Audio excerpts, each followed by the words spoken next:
pacte de compromís per l'Ajuntament de Mont-ros i què podem dir? No, sobretot la forma de fer, d'entendre la política, de mirar més a llarg termini, no a vista curta,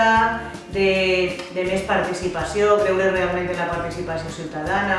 el de transformar, no solament anar canviant cosetes, sinó anar més a l'arrel. Actuacions importants que hem fet, és que són multitud, són 3 regidores de Compromís així que estem deixant-nos la pell literalment. La col·laboració en altres institucions és impressionant, tant en coses grans com arribaran quasi 3 milions d'euros a este poble en subvencions, sobretot de la Diputació de València, però també de la Generalitat. Això representa inversions importants, hem dut endavant moltíssims projectes a nivell local d'inversions, tant xicotetes com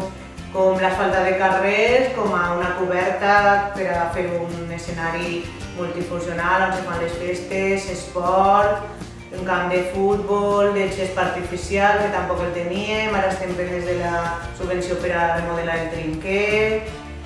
multitud, és que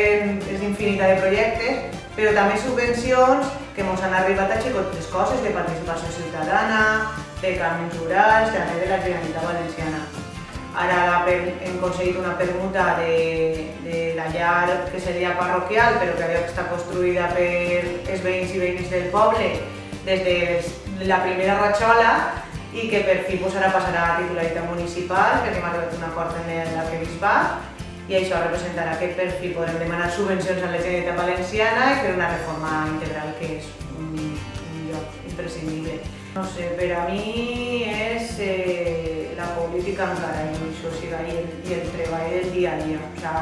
Nosaltres teníem 2 lemes, un era les coses ben fetes i un altre amb nosaltres participes. I és que és això, les coses ben fetes perquè així durant molts anys han fet les coses mal fetes i ara estem arreglant l'antic i posant-les els ciments per a fer-ho tot ben fet i amb nosaltres participes perquè la participació ciutadana en les decisions polítiques és el nostre element. L'any dissabte passat estàvem en una passejada crítica per al nou pla general.